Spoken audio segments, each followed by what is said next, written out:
It's the 11th of April, 2015, and this is episode 203. This show is intended for informational and educational purposes only. What cryptocurrency enables is new, empowering, and exciting, but we're not experts. Just obsessed companions walking the road towards a more peer-to-peer future.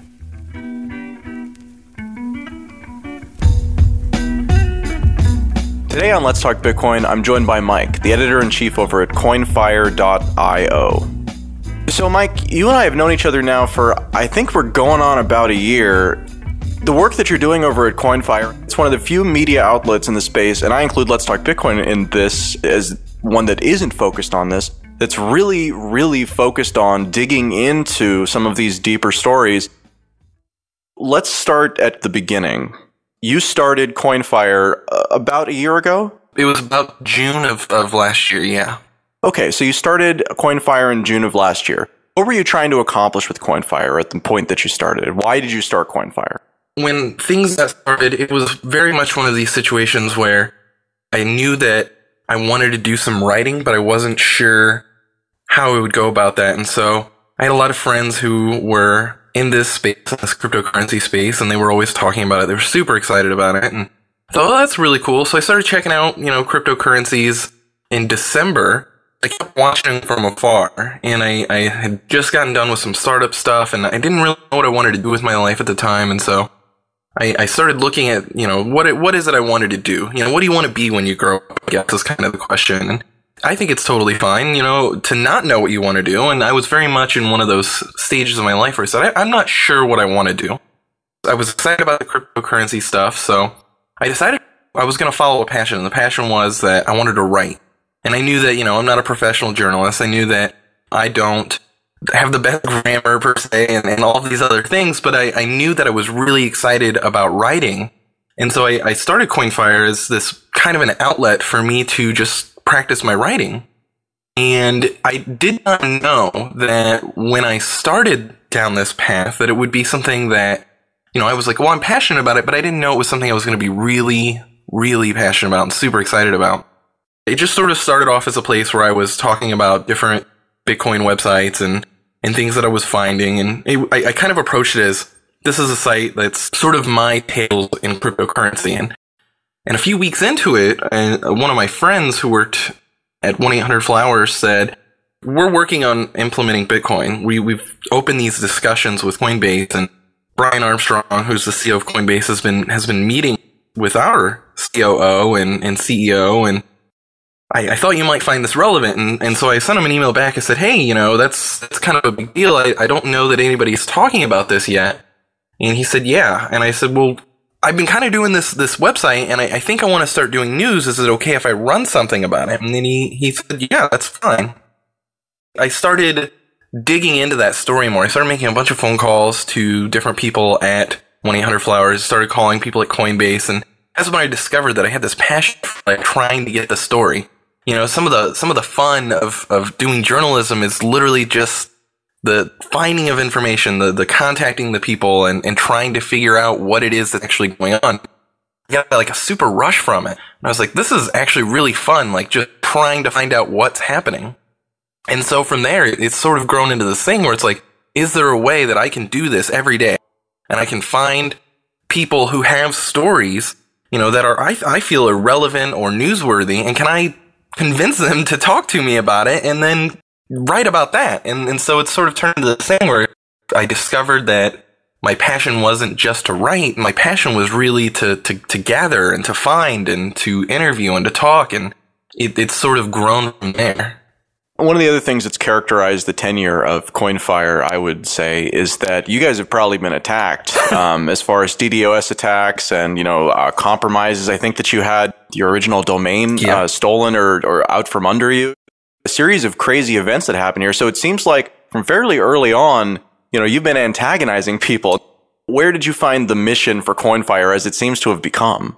The mission kind of started, we were starting to get press releases that were coming in. And at one point we got a press release from a company called CoinJelly.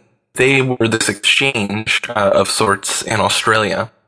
And up until that point, we had been posting news, and it was kind of the run-of-the-mill news, I guess you could say. You know, the news that everyone else was posting. Every time there was a merchant acceptance or any kind of news, it would come through a press release. I had subscribed myself and one of our other contributors, Brendan at the time, to these press release lists. And so we were getting just 2 or 3 of these at least every single day. There's always something going on in the space. And so we receive these press releases, and we get one day from CoinJelly, and it says, hey, you know, we're this new awesome group. We're a small team. And, you know, it's like, all right, this is very relatable. We just secured insurance for our customer deposits from Zurich Financial. And I remember reading this press release and thinking, this is awesome. Good on them. I'm a big consumer of news. And so I'm surfing around all of these cryptocurrency news websites, and they're running this story about Zurich insuring these guys. And I'm reading through them. They're all basically running the press release as it is. It just got me thinking, you know, that everyone is just sort of running this release, and nobody's really questioning the materials that are in it. And so it's like, well, let's hold off a few days before we run the news story. It had a quote in it and had some information about Zurich, and I thought, well, you know, Zurich Financial is a big company. They are a really large financial services and insurance company, and so the fact that these guys were able to land them, this relatively unknown startup, is just completely mind-boggling to me, but stranger things have happened in the world. Let's try and find out. I said the story isn't necessarily that they have the insurance and that everyone's deposits are secure. The story could be, how did they get Zurich, of all places, to go into something that, you know, traditionally these large financial players, these large insurance players, find to be extremely risky. And so I said, we need to find out how they did this. We didn't run the story. That night, after we received the press release, I called the Zurich number, and they basically said, please email us exactly what it is you want to know, and we will do our best to answer it. And so that's what we did. We sent them an email. We said, hey, here is the company. Here's the press release we received. Here it is right off of, I think it was PR Newswire on one of those outlets. Here's a direct link. Can you tell us more about how this came to be? We got an email back the next day. I'm in the States. Time difference was huge, so it was one of these kind of slow-moving things. And the whole time, you know, I'm focused on the fact that everyone else is killing us as far as traffic goes, thinking, you know, everyone's running this story and we still haven't, and we're looking stupid because we haven't ran this story. I hadn't had the same attitude then that I do now, but it's one of these situations where I'm looking at it, and we get another email back, and they say, well, can you send us more information about this news story? And I said, well, you guys have the information. You guys are the ones intimately involved in this. And they said, well, let our legal team talk to you. We have some concerns. And I said, okay. So a couple hours pass that day, and I get an email from their legal team that says, you know, this is not true. This is completely false. We see that it's being posted on all these sites, and it's not true. I email them back, so you're telling me that this isn't true? And they said, this is not true. And I said, well, can we run that? And they said, well, let us get back to you. We need to contact the team at CoinJelly first and see if we can rectify this. And I said, absolutely. So another day or two passes, and everyone is still touting these insurance and these deposits. And I'm sitting there on my hands the whole time thinking, you know, this isn't true. Finally, Zurich emails us back, and they say, you know, we asked CoinJelly to remove those statements, and we've asked several sites in the cryptocurrency space to also retract this press release. That's when it happened. That's when the mission of Coinfire had changed from let's just report the news like everyone else to let's do the digging. Let's find out what's really going on. Let's try and make sure, let's vet every single piece of information, because you know, you could say anything you want in a press release, and 9 times out of 10, no one's going to call you out on it. And we've seen that over and over again with other situations that we've talked about. We ran the story that this was a lie, and it was one of these situations where a lot of other people hadn't done their diligence. I realized that's our job. If we're going to tell the news and we're going to tell the stories, we should be doing the diligence. And I had operated under this assumption prior to this that everyone was doing their diligence, that everyone was calling, you know, the people that are mentioned in these press releases, and they're verifying the information. And it just became such a shock to me that that's not the case. And so I said, that's what we're going to do. We're going to call everybody in a press release. We're going to dig into every one of these stories, and we're going to do things differently. And so we ran that story. People responded very well to it, and that was sort of the moment where Coinfire went from just being, hey, we're going to run the news like everyone, to let's not just write about the news. Like, let's investigate the news. Let's dig into the news, and let's see what's really going on behind the scenes. It's funny because it's sort of like watching the internet reinvent journalism. You know, as we've gotten more and more connected and more accessible through this sort of constant interfacing with the web that we do with each other, the basics of like actually asking for confirmation of a story really do become distinguishing factors in a world that's pretty much content aggregation. It's amazing because we live in this world where there's just so much information. And so, you know, it's hard to sort out what is true, what is not. I had made the mistake prior to this of assuming that and I knew better, but, you know, I think that lots of people do this. If you see the same information on lots of different platforms, there's a good chance that the information is probably true. This was a very eye-opening situation to me because it's like, no one was trying to be dishonest in running this story. They were just going off of the word of what was in the press release. And so it makes it feel like that's the truth. And so that's just so amazing to me. And you're absolutely right. With the level of information that's out there today and the fact that it's in our faces all the time, you just have to take it as a fact. And we're saying, no, you don't. Like, we need to question all of that information.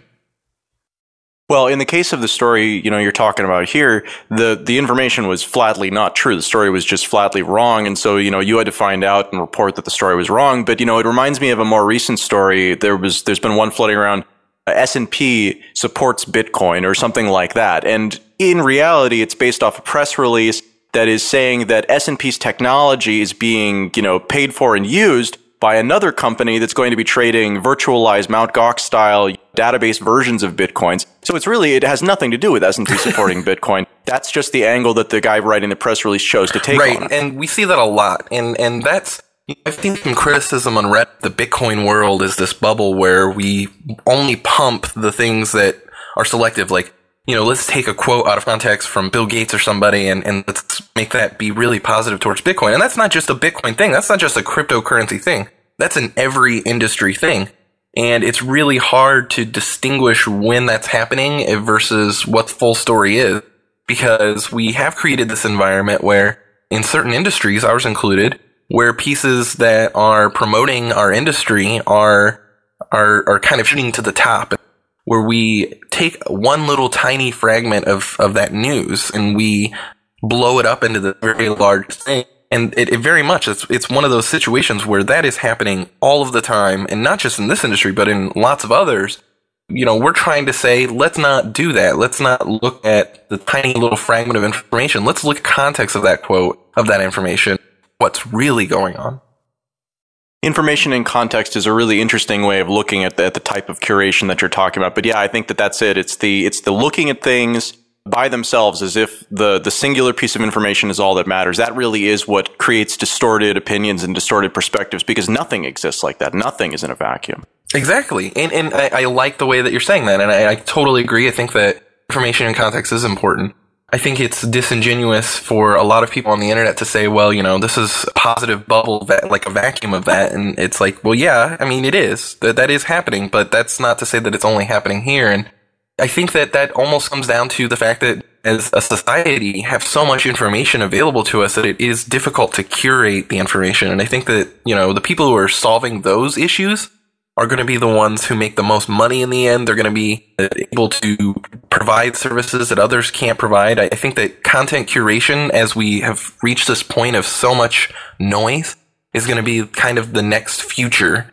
You know, original content is still going to be huge and important, but its content curation is also going to be important.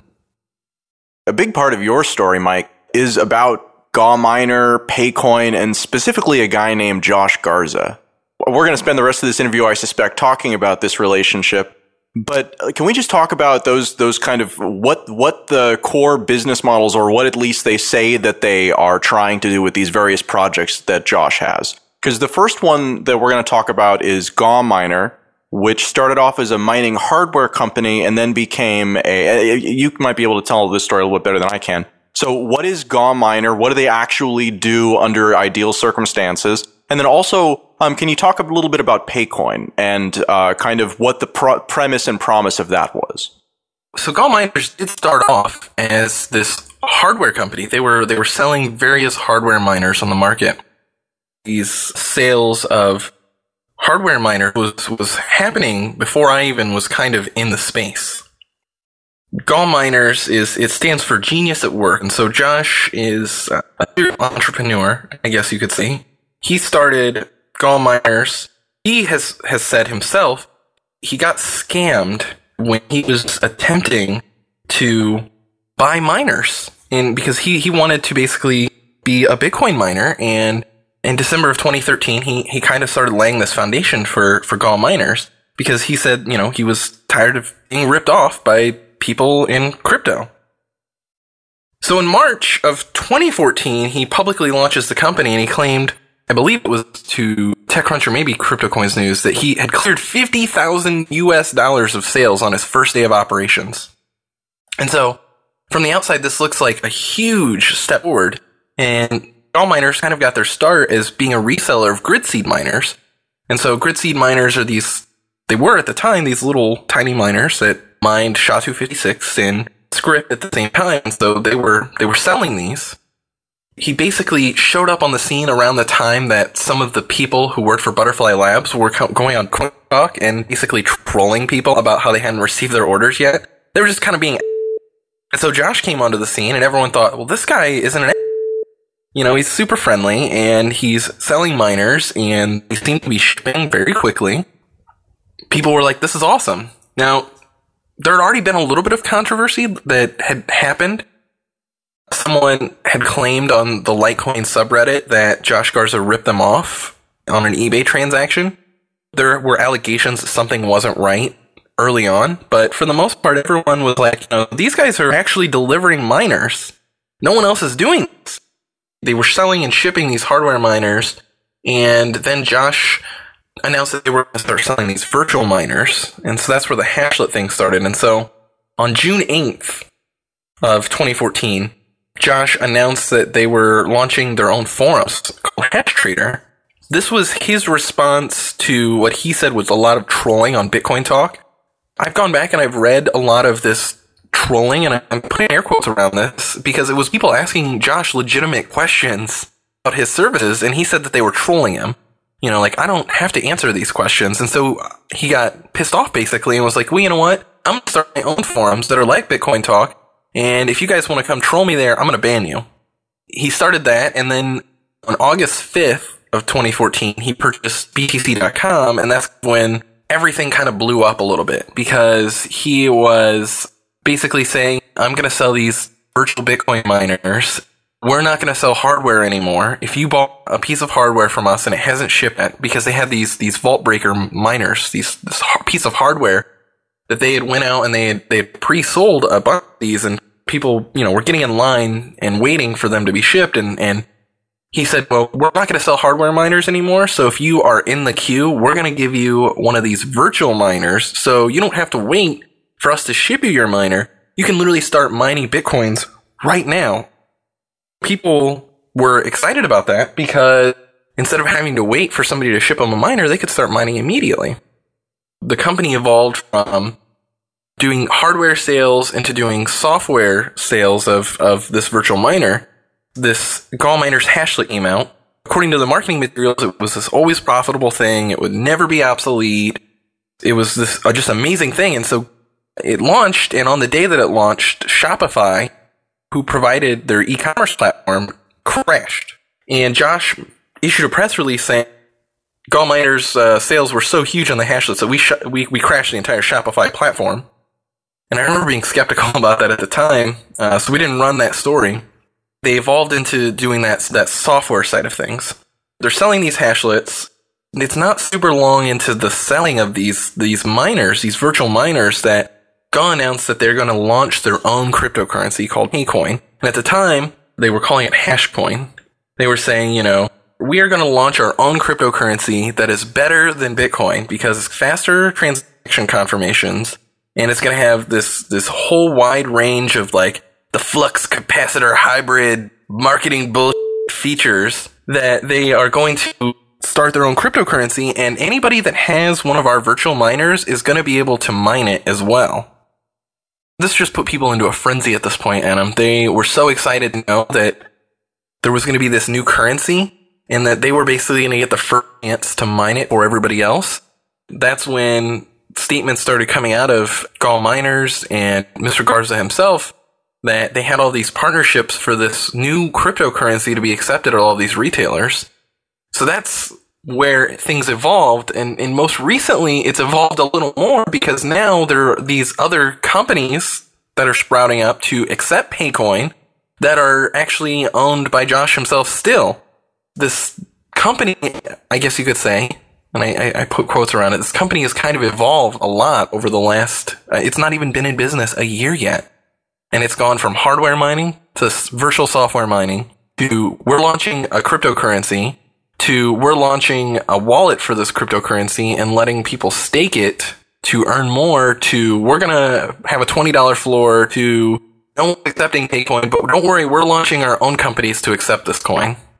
It's been, like you said, quite a ride over the last year. Yes. Talk to me about running into GAW Miner for the first time. What happened there? My first real piece of information with GAW was in, I think, mid-2014. TechCrunch had ran an article talking about how Josh Garza had secured BTC.com for $1 million. And several cryptocurrency sites broke that news, and a few of them in particular were having these exclusive interviews with Mr. Garza. They were really hyping up the fact that, you know, not only did he own BTC.com, but he had this new cloud mining service coming in the future. There was just so much hype. I have been involved in the tech space in the past, and so I understand the hype cycle, and I understand growth hacking, and it appeared on the outside that Josh was doing all of the right things to grow a large level of hype for a product. And I thought, well, you know, this guy knows what he's doing when it comes to marketing. Let's go ahead and see what he's got coming up in the future. We sort of watched from afar. Josh and his company started buying advertisements basically on every cryptocurrency site out there, all the news sites. And even if you weren't directly advertising GAW miners, you were likely to be running ads through Google AdSense. They were very aggressive on this advertising campaign. They were hyping up this cloud mining service. It seemed too good to be true almost. And so we started looking at this and we said, how is it that some of my friends can be mining cryptocurrencies and they're breaking even at, you know, this point? These guys are breaking even.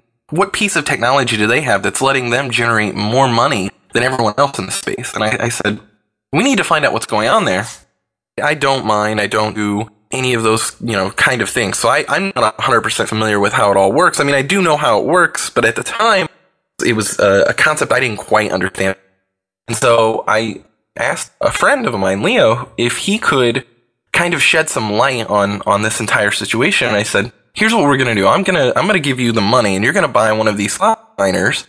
And you know a lot about mining. I want you to dig into it and find out everything that you can about this cloud miner and write a review for us. And Leo basically spent, I think, a month or two running the Hashlet service, and he basically purchased 2 miners, I think, for the money that I sent to him, and he paid, I think, $15.99 or something like that. And it was crazy to me that the prices were so low in comparison to what everyone else was doing.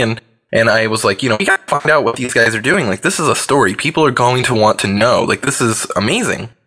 Leo set up his Hashlet, and he ordered, I think, a mega hash, started watching the money come in.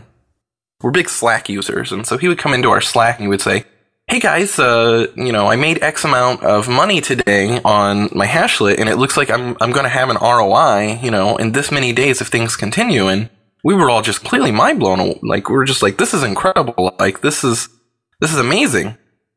So about a month, he lets this thing run, and he is just super excited and is like, you know, this is truly like a revolutionary thing. People are going to be so excited about this. at the time, there were advertisements on the Coinfire site because they were basically being served by a third party, and so we're running an ad for it, and he's having good luck with it, and it's like, things are just going really well. He is really excited, and I remember saying to him, Leo, can you check into this? Like, this seems almost too good to be true. And he said, okay. So he started doing a little bit of searching on the internet, and he purchased one of the hashlets that was mining. I feel like it was on the waffle pool at the time, and he started wondering, how is it that I'm getting such high payouts on my waffle hashlet, but my actual grid seeds that my friend's running on the same pool are significantly less money? And I said, well, dig into that a little more. And so he did, and he eventually found out from a statement from Josh on Bitcoin Talk. He basically said, we're not actually mining on those pools. Find it counterproductive. And so Leo said, well, if you're not mining on the pool, why is it named after the pool? And he said, well, we're just paying you the equivalent of what you would have received on that. And he said, well, that doesn't add up. So he came back to us and he said, something's not right about this situation. Josh is basically selling you a miner that's not actually mining on that pool. And something about that doesn't sit right. And so we started contacting some of the operators of these Bitcoin pools, and we said, hey, how much hash rate have you seen from GAW miners since the hashlet service launched? Because that's a story. Like that, if they're selling as many of these as they're saying, all these pool operators should start seeing a bump in their hash rate because of it. And pretty much universally, every single one of them, minus one who just never replied, came back and they said to us, we haven't seen any increase, and we've asked Josh specifically to provide us with some of the worker information so we can see that he's mining on our pool. Well, Josh refused to do that and was very evasive at the time, according to these different pool operators, and we thought something is definitely not right here. Some of the pool operators started asking Josh on Bitcoin Talk very publicly. They said, hey, what's going on? Why are we not seeing your miners on our pools? Yet you're using our pool name. You're promoting a product that is mining and on our pool. That's basically when he came out and said, we're not actually mining on your pool. We're doing a private pool, and we're trying to make the mining process better by giving everyone a perfect pool that's never offline. When you bought these hashlets, your mining was actually just a change in a database on what your hash rate was and all these other things from one pool to another, and we all as a team collectively felt was really deceptive. We started doing some digging, and one of the first things that I always do is when we think that there is the possibility of controversy in a product or service or anything like that, the first thing I immediately do is I go out and I download the terms of service. Because we all blindly just click through these things. We've become so accustomed to not actually reading what's in the damn thing. I thought, well, what's in the terms of service? So we went out and we downloaded it. That is when it became very telling what was actually going on, because what Josh was publicly saying about, you're not actually mining on these pools, it was already in the terms of service. No one had just really looked into it all that much. In the terms of service, there was an exact phrase, and this is one of those things that it's on a piece of paper and it's literally on a wall here, and it says, selecting a pool does not imply physically or electronically mining at the selected pool. Rather, selecting a pool determines a payout corresponding to a calculation based on the selected pool's payout, based on, for example, real-time megahash second and day calculations. A hashlet is virtual software. You will receive payouts according to the pool with the hashlets associated. You expressly understand that the company's sole obligation is to provide you a payout based on the pool you choose. That didn't sit right with me, Adam. It's one of these things where it's like, if you're advertising publicly that you can mine on these pools, and then your terms of service says, we're not actually mining on the pools, we're just giving you a payout based on the pool that you choose, something's not right. I immediately sent this over to an attorney who is very well versed in terms of services and these kind of things, because he's been doing it for Facebook, etc., Twitter, all these just large players in their early days. He was one of the guys at Fenwick West who's looking at these terms of service. And so he says, I'm really disturbed by this, and the reason is not just because it says that they're going to select a pool, but you're not actually on that pool. only says you expressly understand that the company's sole obligation to you is to provide a payout based on the pool you choose. And I said, well, why is that such a big deal? And he said, they're literally saying in that statement, in their terms of service, that we only have to pay you money. And so I said, like a Ponzi. And he said, well, basically, yes. I said, well, I'm not going to start throwing around the word Ponzi, and I don't want any of our contributors to start throwing that around if we don't have proof of that. We started digging into the situation a little more. And we learned, software is literally just a graphic and a database entry. We all said, well, this isn't right. If they're not being transparent about what's actually going on here, like, this is deceptive. What else could potentially not be telling everyone? We're digging into this and doing it. Every website, with the exception of a few, that is doing news was just posting these news pieces that didn't read like news. They read like editorials. They read like advertorials. They're saying, the hashlet is like the greatest thing that's ever been invented. It's got all these awesome features. There's just a massive amount of praise coming in. From August until October, we're just kind of digging into this and watching as everyone is tripping over themselves to talk about what a great service this is. And we're finding that the terms of service are literally telling you everything you need to know. They're saying, we're not actually mining. Or if we are mining, we're not mining at the places that we say we are. But really, because of one line, it could be interpreted in many different ways. And so I said, we don't know. That line may not be as broad as we have interpreted it to. So we reached out to GAW Miners. I sent Josh an email personally myself because Leo was writing this story, and I was like, we gotta find out more information. So I sent Josh an email and I said, hey Josh, here is the situation. We are doing a story on your product. We're actually doing a review, and we want to be able to tell our readers, here's what we found. Do you have any comment regarding the specifics of what we found in your terms of service? And do you have any comment regarding your public statements that you're not actually mining on the pools that you say you are? We didn't hear anything back. So we sat on that for about 2 weeks. Let's reach out to Josh one more time. Let's reach out to the press team. So we sent an email to their press people, to all of the public contacts we could find online from their press releases, and to Josh. And it basically said, we're going to run this story tomorrow, and I would really appreciate if you would leave some kind of comment, because the story we're going to run is basically these miners aren't mining where you say they are, and that's an issue. Do you have a comment? Nothing back. Absolutely nothing back.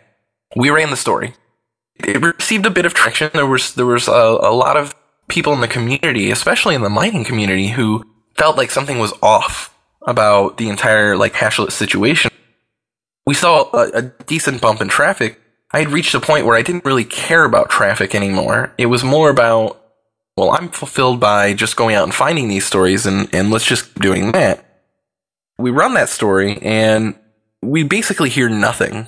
We hear nothing back from Josh. We hear nothing back from GAW. But the moment we ran the story, I went into our advertisement network, and I went off and I shut off all of the GAW Miners advertisements, because I didn't feel comfortable advertising something on our site that our own sort of mini investigation had found isn't quite adding up. We ran that, and we didn't think anything else of it. Let's flash forward a little bit, I guess, to November. Leo goes to the mining conference in Vegas, and at the event, Josh Garza states that they're preparing a new virtual currency and a new product. They're getting a lot of very large buy-in on this product, and at one point there was a YouTube video that was out there on the internet of Josh saying these things that has since been deleted, that he said, we're going to the next level with hashlets and with an upcoming cryptocurrency. We're putting into place partnerships with Target, Amazon, and Walmart. So Leo comes back from this event, and he's like, the whole hashlet thing, Josh is saying they've got these really incredible partnerships. And so we're looking at this, and I'm like, well, he never replied to us before. Let's email him and say, hey, Josh, you said this. Can you confirm that for us? Didn't hear anything back. Walmart operates a thing called Walmart Labs in the LA. It's the place, basically, where they're running it like a startup. They've just got a bunch of developers there and a bunch of biz dev people, and they just sit around and they come up with new ideas. It's like an incubator or an accelerator for Walmart. I have friends who work there.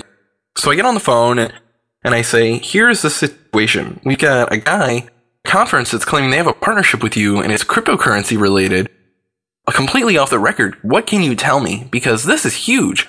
Like, the fact that Walmart could even remotely begin accepting a cryptocurrency or be entering this space in some manner is a big deal. And he said, that is huge. I think that I would have heard something about it because, obviously the guys at Walmart Labs have actually been pushing Walmart to accept cryptocurrencies and have been doing so for a long time. So they felt like, this is weird that, they keep rejecting us, but they're going to team up with this third-party company. And I said, yeah, it does seem a little bit weird. Who do I need to talk to about this entire situation? He basically sent me the email. Here is the contact information for our public relations people. Here's her direct cell phone number. Call her and see if you can get a comment. So we did. We called a contact at Walmart and we said, we're hearing that Walmart's going to be accepting a cryptocurrency or be getting into this space. And she said, I don't know. Let me check into it. And so for a few weeks, we went back and forth. She eventually came back and said, we don't know. We're not going to expand our payment options beyond what they already are. So anybody that's out there saying that, it's just false. And so I emailed her back. I said, well, can we get an exact quote from you? And so she sent one. I thought maybe they're just under some agreement where they can't talk about it. This is actually a very common thing for large companies to enter agreements and to publicly deny them. It makes me think back to just a few short years ago. Steve Jobs is on stage saying we will never sell the iPhone at Walmart. And then it comes out that the whole time they were already in discussions with Walmart to sell the iPhone. And so that's a pretty common thing that happens. I thought, well, maybe that's what's happening here. We went and we dug up the information for Target. And they came back and said, no, this is false. We have a couple friends who worked at Amazon. One of them is on the legal team. I sent him an email and I said, hey, can you give me the contact information for your public relations people? And he said, yeah, sure. What's going on? And so I basically sent him the YouTube link. And I said, this is what somebody's saying. And they are specifically naming Amazon. You don't have to take my word for it. Watch the video yourself. He emailed me back and said, yeah, this is not true. And if this guy doesn't stop saying it, we're going to sue him. And I thought, okay, so right now, Walmart is telling us this is not true. Target is saying this is not true. And any statements about it is not true. And Amazon is publicly telling us via a spokesperson that they're not affiliated or partnered with Josh Garza or GAW Miners or PayCoin or any of these things. And then, somebody in their legal department is telling us if they don't stop, we're gonna sue them. And I thought, what is going on here? This can't be real. We're investigating this, all the meanwhile still trying to continue to do just the regular day-to-day news and keep it quiet that we're kind of working on this at the same time because everyone is still saying GAW Miners is amazing and awesome and all these sites are just pumping the shit out of it. And we're like, well, let's just keep investigating. So we finally get all the statements and we email Josh and we say, hey, here are the actual statements we received. Here are the phone numbers for who we received them from. Do you have a comment? Didn't hear a thing back from him. Gave it another week. Still didn't hear anything back. Sent him another email the night before we ran the story because I feel like that's the right thing to do. If you're going to basically come out, do an investigative report, you should give the party that you're talking about multiple chances to respond. And so the night before, I sent him another message. I said, hey, Josh, here is a draft post. Can you comment on it? Heard nothing back again. So we ran the story. It was November 22nd, if I remember correctly. It was very much one of these situations where we ran the story and immediately it just exploded. There were so many emails coming in. I got an email personally from Josh himself, and he said some not very nice things to me, and that, he felt betrayed because we hadn't reached out to him. And so I forwarded him the emails where we did. And we heard nothing from him again. A few days went by. The next thing I know, an attorney, very well known in the cryptocurrency space, is sending me a cease and desist letter and telling us to knock it off. Our response to that was I forwarded that to our attorney, who forwarded him the actual emails from these companies, and we never heard back again. And we thought, well, things got a little ugly. that's it. We got the truth out there. That's the end of this story. We're not gonna, there's nothing else to say there. No big deal. A month goes by. Not even quite a month. Maybe 2.5, 3 weeks goes by. One of our friends from Amazon sends me an email. He says, hey, just wanted to give you an FYI. Josh Garza is making a bunch of claims on another news website about how they're going to implement Amazon with PayCoin. And I want you to know that that is not true. And I said, oh, here we go again. I don't want to get embroiled into any drama, but this is a story worth telling because now he's publicly going on the record with a news organization about this implementation of Amazon and this partnership with Amazon. Josh publicly goes on the record saying, tonight you will see first merchant integration with Amazon search and shopping within Paybase. You will be able to purchase directly from within the platform. This feature is the first of its kind. I thought, this is incredible. He's really going on the record saying this, and so I emailed Amazon again. I said, what's going on? Why is it that you are telling us that if this guy continues to use your name, you're going to sue him, and yet he's still publicly saying, are you just not giving us the full story? They sent back a statement that was basically like, we still do not have a partnership. If Mr. Garza signed up as an Amazon associate, which is their affiliate program, that might be what he's saying is a partnership, but we take it very seriously that people don't claim that that's a partnership. Next morning, Amazon called. 3 people from their legal department called and said, send us the URLs of all these promises. And so we started going out and finding all the other links where Josh was saying, this is what we're going to do. They basically came back and they said, we think we know what he's doing. We think that, he's using an API to basically fulfill these orders, but he's doing so in a way that's in a violation of our agreement with our associates. And so they made a statement to us, and we ran that one. That's when, I guess, we had talked about these attacks. That's when the attacks basically started. I don't know how many people have actually been over to Hashtalk, which is a GAW-controlled forums, but Josh has set up this website where he basically, makes all of his announcements and he interacts with all of his customers. And he went and he basically said, Coinfire is lying. You need to go tell the contributors at Coinfire that you're upset with them because they are personally hurting your investments. Somebody sent me the link and we saw all this referral traffic coming in from Hashtalk. And so I went and read it and I saw this and I thought, well, what? Who does this? Who comes out and basically tells you to go and tell a website that they're wrong instead of, coming behind closed doors and saying, hey, we have an issue with your report? They go out and they publicly say this and then tells people, if you don't like what they're saying, make them suffer for it. And that's when it all started. Our website was just being constantly DDoSed. And there were people on the internet who were very open about the fact that they were behind it. That was when I was, Adam, I'll be honest with you, I had no idea that was going to happen. And so these attacks started up. I had no idea how to mitigate this kind of attack. I had no idea. It's really just me and a few contributors, and we had no idea what we were doing. It took virtually nothing. They were able to knock us off pretty easily. We didn't know what to do. And I thought, well, people are pissed, but they're going to get over it. This is going to blow over, and we told the story, and we told the truth, and we know that we told the truth. We got another cease and desist letter, but not before Josh emailed me personally with a threat.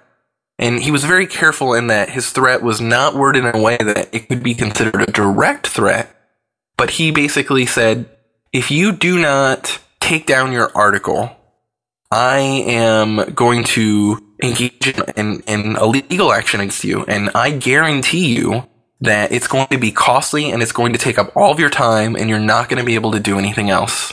And I got this email and I thought, the ball's on this guy to send a threat that I'm going to take legal action against you. I'm not an attorney, but I do know that anybody that says I'm going to sue you, instead of just filing the paperwork to sue you and make a bunch of threats, is probably not actually going to follow through on it. So I thought, this is bullshit. He's not going to do it. The next morning I get a letter from an individual named Brian Klein, who is an attorney who is the general counsel for the Bitcoin Foundation, and it says, if you don't cease and desist and take this article down, we're going to sue you. I sent it to my attorney, and I said, they're claiming that this is libel and that we're slandering them and this and that. What's going on? What do I need to do? And my attorney came back and said, well, you have the comments from the companies. And I said, yes. And he said, well, let's take this a step further. Let's get one of those people who gave you that comment to sign an affidavit, so if it does go to court, there is a signed and sworn affidavit that says that this is a bona fide quote from them. And I said, perfect. So we went down that road.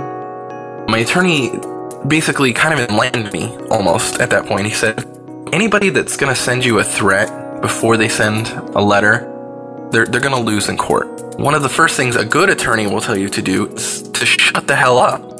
You know, don't say anything that can come back and be used against you later in court. So Josh probably isn't serious. And I thought, well, he may not be serious, but he has a very prestigious lawyer who has some really big, like the Carlyle Group, all these very large clients. Like, Josh is paying a lot of money for this attorney. I highly doubt he's just going to throw money at an attorney and not follow up on it. And my attorney said, well, let's just see how it goes. And so I thought, this is just a giant mess.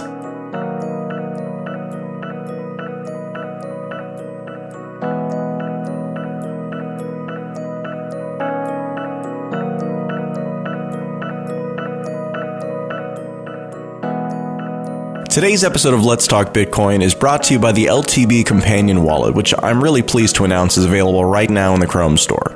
If you've never gotten around to setting yourself up with a counter wallet so you can receive your share of LTB rewards, this is the kinder, easier, and more convenient way you've been waiting for. To get your free LTB Companion multi-token wallet, visit letstalkbitcoin.com and follow the link. It's pretty obvious. Once it's set up, visit your letstalkbitcoin.com dashboard where you can enter your compatible address and add it to your account using the address verifier. That's all you need to do to start earning LTB coin rewards, except of course use the site. You'll receive LTB coin for every comment or forum post you leave, the upvotes you receive, new articles you visit, and of course our flagship Magic Words program. The Magic Words program tries to solve the problem of tracking how many people actually listen to the show all the way through. During each episode, I'll say a specific word, and listeners like you have 7 days to visit their account on letstalkbitcoin.com or to use the Magic Words interface within our iOS application and enter that word, proving that not only did you listen, but that you're keeping up to date. Of all the activities that can earn you rewards, entering Magic Words is the most highly valued. Speaking of Magic Words, today's Magic Word is work. That's W-O-R-K. Work. You've got until the 18th of April to visit letstalkbitcoin.com or the Let's Talk Bitcoin iOS app to enter it for your share of the listener rewards. Back to the show. I think the thing that pissed everyone off the most, we learned that there was a Securities and Exchange Commission investigation against GAW miners. So we learned that in late December of 2014. By January, we basically received this folder with thousands of pages in it from a really trusted source. The same source who had given us SEC information in the past, had come out to be true. When you say SEC information, what type of documents are you talking about? Basically, what we had at the time was a jacket. So when the SEC starts an inquiry into a company, they basically create a folder, not just a single folder, but they create a folder, essentially, of all of the information on phone calls that they've received from people. When you call the Securities and Exchange Commission, you say, I think I'm a victim of a Ponzi scheme. You say, I think I'm a victim of a scam. That information actually gets typed up, they transcribe that, and they put that in a folder, and then they basically go through and they see, well, how many people have complained about something? If they start seeing signs that this is a problem, they open an inquiry into you, and they start an investigation. It doesn't matter which word you use, it's the same thing. There are investigators at the Securities and Exchange Commission who their job is literally just comb through these phone calls, and they go out on the internet and start researching these companies. We have about 1,000 pages at that time. They're essentially the notes of the investigators. They put all of their notes into a folder. This was handed to us, and we started reading through it for pretty much all of December into the beginning of January. we're sitting here and we're just reading through these pages, and I thought, this is huge. And this is coming from a source that I have vetted and verified and flown and seen and talked to in person many times. And I know that if they're handing this to us, this is a big deal.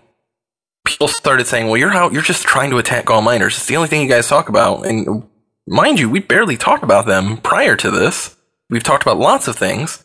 This just sort of was like luck that they're getting investigated right after, we made this story. I'm going through these pages. These are things like storyboards. So, when a company puts on a marketing material, a video, a PowerPoint presentation, a website, any of these things, if they have reason to believe that you're violating the law, they will go out onto these public websites and they will download this information. These videos and things like that, they are storyboarding them. Much like an animator does, they'll take actual freeze frames from the video and they'll transcribe it and they'll put it down on paper. That way, if some kind of action is taken, they have all of these things on paper to take into court. And so I'm going through this, and that's when I started finding a few bombshells. And so one of the things that I came across was not only were these the notes of several of the investigators at the Securities and Exchange Commission, these were draft documents for things like a subpoena or a search warrant. And so one of the documents we came across was a sealed subpoena draft. They had drafted but had not turned in at the time a subpoena for some of the information that they felt was relevant. And I thought, well, this is huge. Some of the other materials were emails from victims. They had taken all of the news websites in the cryptocurrency space. They went out and they found all the stories they had run about GAW, and they printed those, and those were in the folder. They also, surprising to me, I found a sealed subpoena that had already been filed. So this investigation has been going on longer than I had known. And so in this investigation, these notes was a subpoena to a rather popular cryptocurrency social network, basically demanding under a court seal all of the IP addresses associated with certain accounts to Mr. Garza. So basically what the SEC had done was they had went to this website. These forums are no longer online. They went to these guys and they said, we need the IP address for this account, send it over to us, and they complied. And then they came back and they said, well, now that we know that this is, his IP address, we want to know all the other accounts that are tied to this IP address. And these guys complied again, and they turned over a list of all these accounts that were from the same IP address as Mr. Garza's. And so that went into the notes as, these are potentially sock puppet accounts. One of the things that the Securities and Exchange Commission is constantly being vigilant of, especially when things are done on the internet, is shills, stock puppeting, these kinds of things. These are the things that everyone who they believe is committing fraud, they typically are doing the same things. Another section of the notes was where they basically started to say, here is what we think that is illegal is happening. And so when the SEC wants to go and get a formal subpoena or a warrant, they need to justify what laws they think are being broken. In there, they started breaking down all of the counts and all of the potential violations that they felt. And so they felt that the Securities Act of 1933 was being violated, and they thought that Exchange Act and Rule 10b-5 was being violated. And so they put all these things into a document, and they say, here are the things that we think are being violated. And then they have to attach another document that explains why they think those things are being violated. So they have to give specific examples. And so we had this investigation cache, essentially. We had all these notes on where they thought they were going to be able to find financial fraud or a financial crime. I'm going through this. There is very specific sections where they say, Josh Garza made this statement about day trading on this day on Bitcoin Talk. Here's a public statement. Here are the things that we found that are wrong. The enforcement attorneys essentially are building a case, a potential litigation. They're taking notes, and I'm going through these and I'm finding all of these things where they said, this is what they did and here's why it's illegal. And I thought, this is incredible. We have this giant piece of information. So I call the source at the SEC and I say, can we run this? It's like, no, do not run this until our investigators have at least secured a subpoena. And I said, well, you've secured subpoenas in the past. And they said, until we've secured the draft one that's in there. And he said, all right, we'll start. So we sat on it, and then about mid-January, I got word that they had gotten approval for their subpoena and that they were going to send out a formal letter. The investigation was greenlit. They were going to move forward on it, and that it would be 2 or 3 weeks before everything was kind of in place. I had gone through these thousands of pages, and once I got the green light that they were essentially moving forward with it, we published the story. We laid it out there. We took different sections of these documents and we put them on the internet, and we said, here is exactly what the SEC is seeing as issues, and here are the problems, and there is an active investigation. We published that on January 19th. We knew that this was going to be pretty inflammatory, and I knew that there were going to be a lot of people who said that this is bullshit. How is it that Coinfire is getting these securities and exchange documents? And I applaud anybody that has that healthy level of skepticism. They're definitely real documents, and people were like, that's a lie. That can't be true. To the point that Josh wrote a public blog post on his company blog, had it vetted by his public relations team and his attorneys that said the Coinfire allegations about Paybase are false. He said that we were lying, there was no Securities and Exchange Commission investigation, that it just was not true. I knew at the time, well, they're definitely true. We have the emails. That's when a source inside of GAW Miners reached out to us. This is kind of the part of the story that isn't really public yet, but I imagine based on everything that's happening right now that the whole story is going to start coming out very soon. So somebody inside GAW Miners forwarded us some emails between Josh and his attorneys that showed that they not only knew about the Securities and Exchange Commission investigation, they had received the subpoena and the letter. And they still chose to publish a blog post that was basically smearing myself and our staff and saying that we were lying when they knew that it was actually true. I thought, these emails, I can't verify the authenticity of these. These are coming from a single source instead of GAW Miners. This may not be true. A couple phone calls later, we started making a few more friends at GAW Miners on the inside who all sent us the same emails, and we started confirming that this was probably true.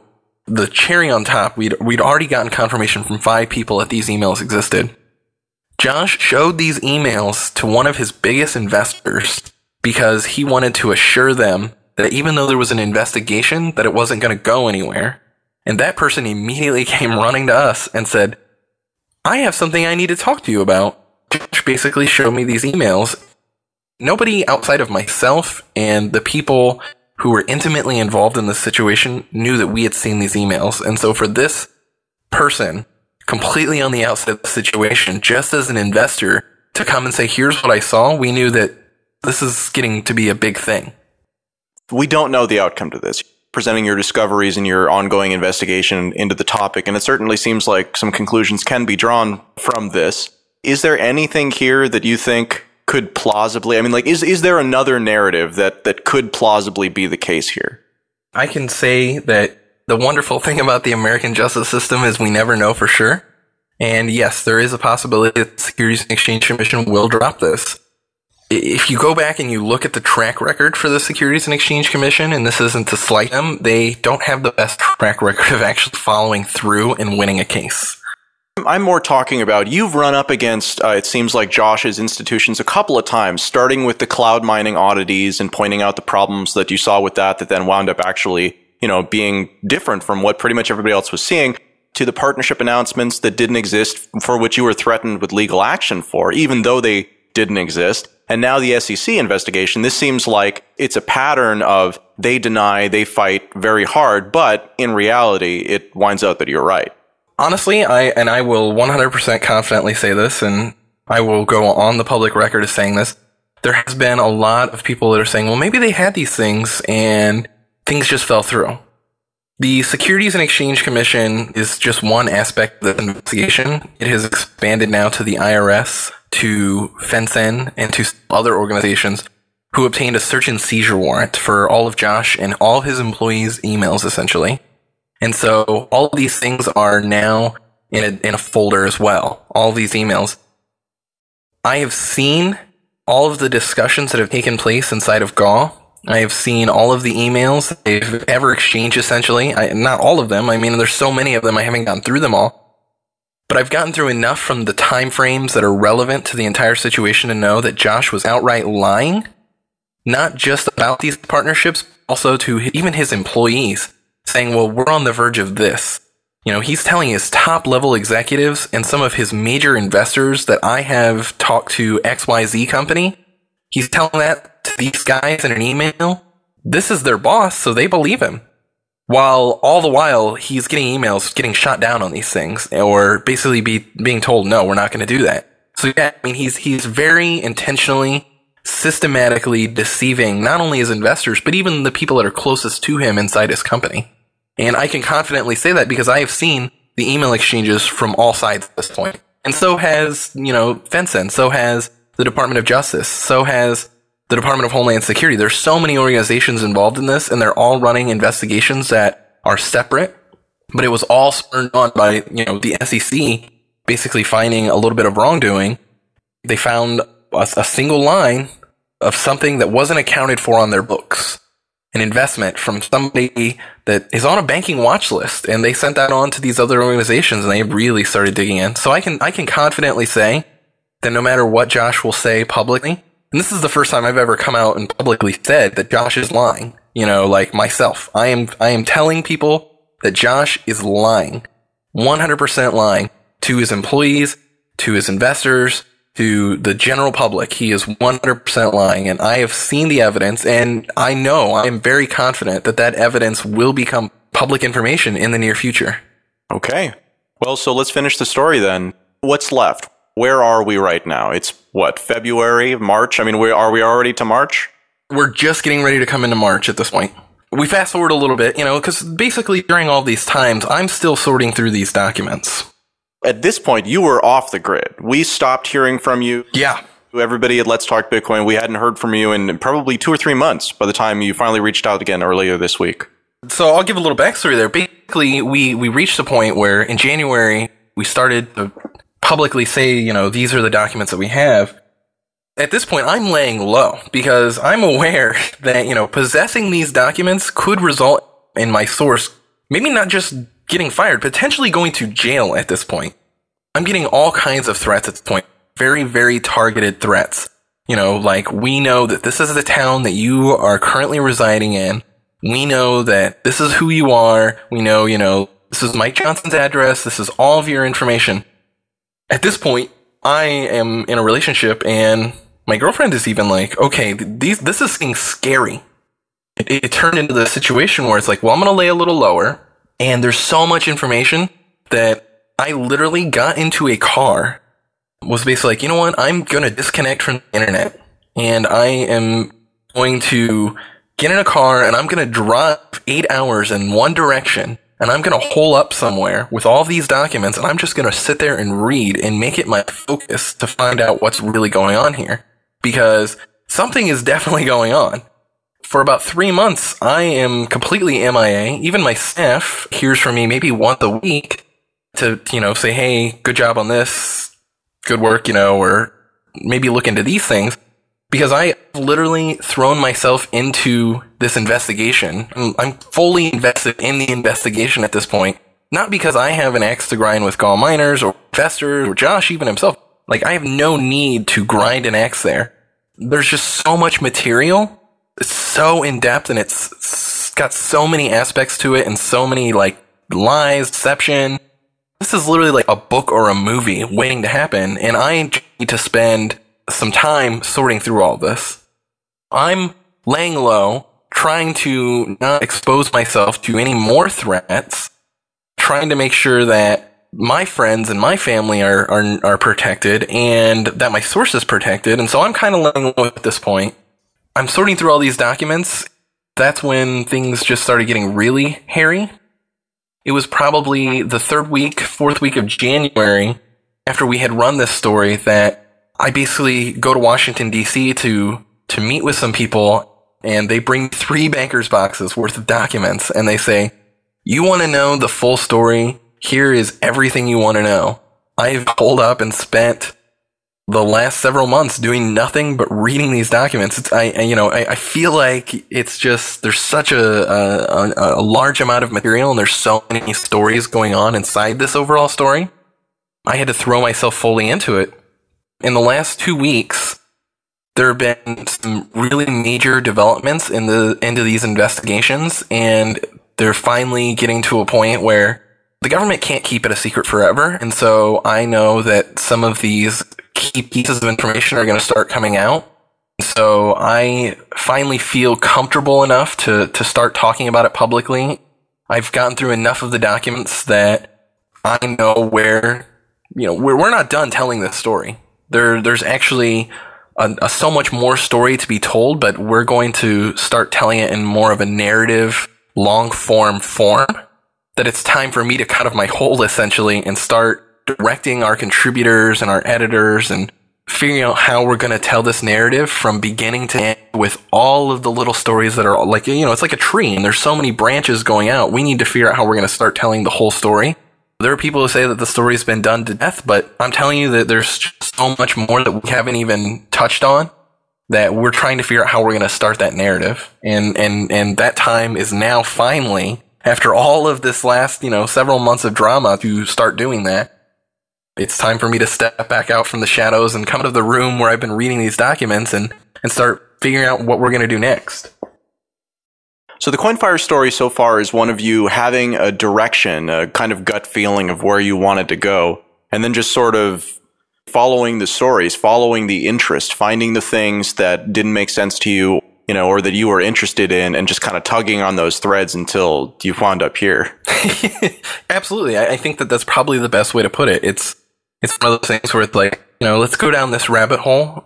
It looks like there might be something cool in there. Let's just follow it. And then, you fall into a cave.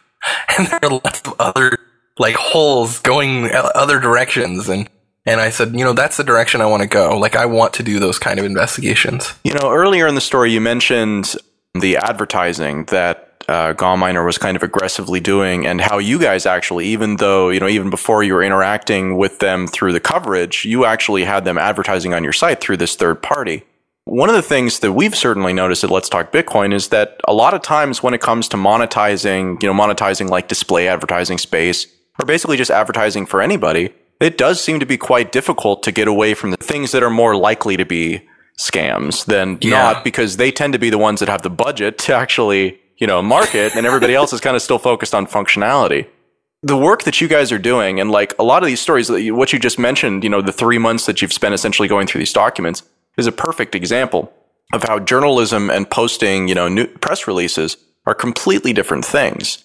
So do you have any thoughts, given this last year, how we can, tip the scales, rebalance things so that we can get more towards a journalism type of environment rather than a news type of environment?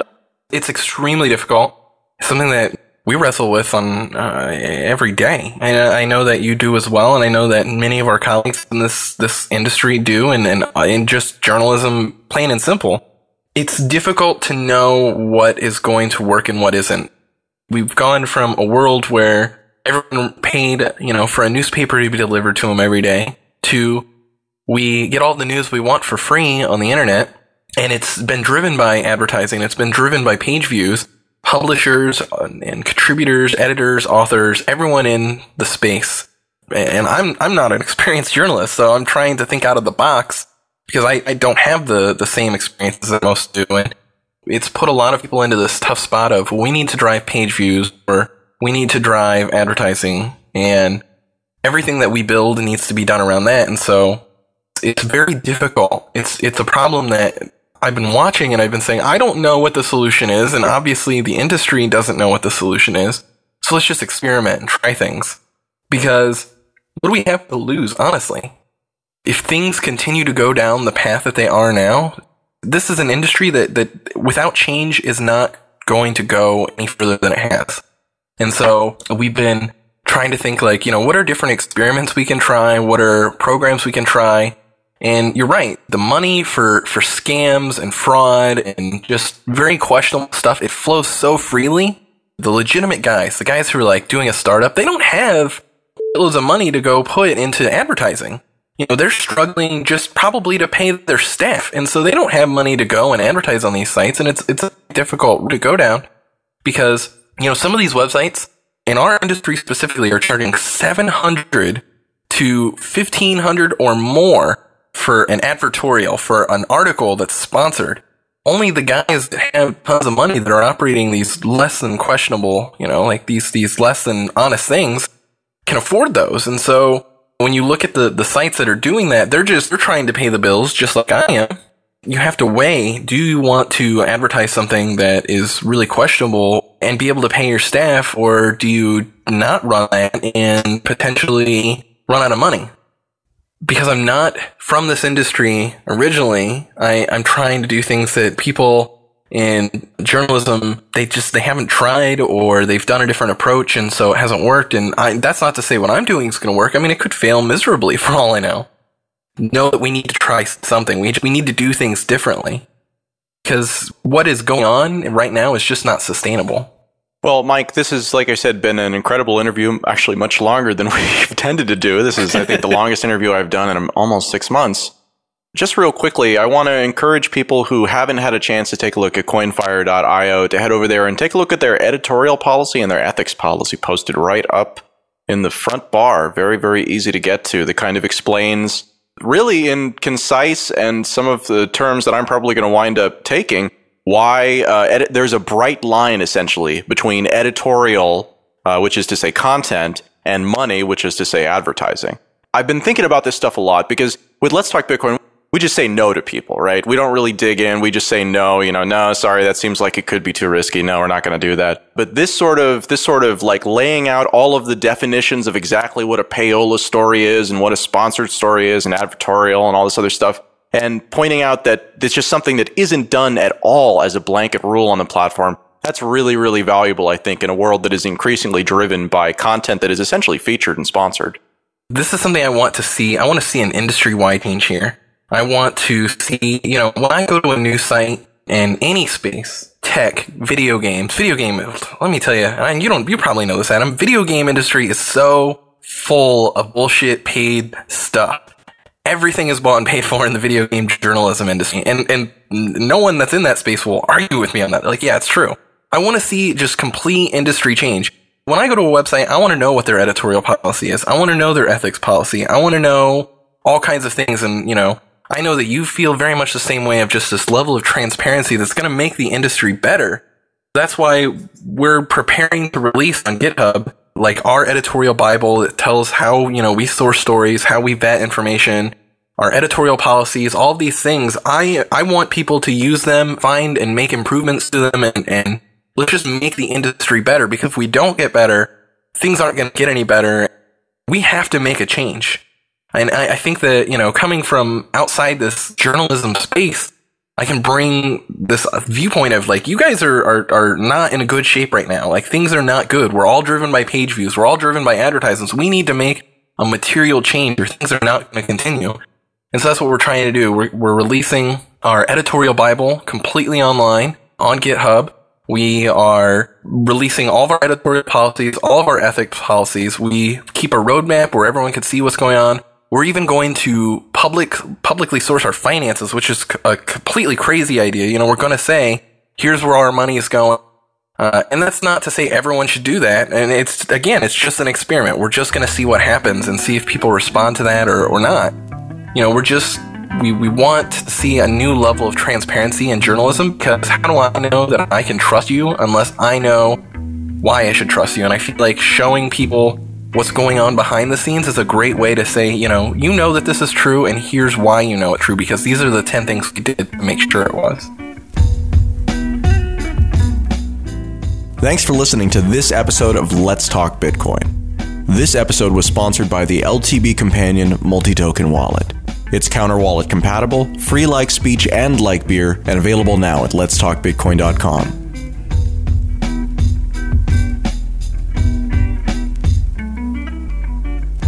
Content for today's episode was provided by Mike and Adam.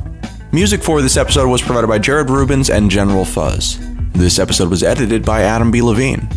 Any questions or comments? Email Adam at letstalkbitcoin.com. See you next time.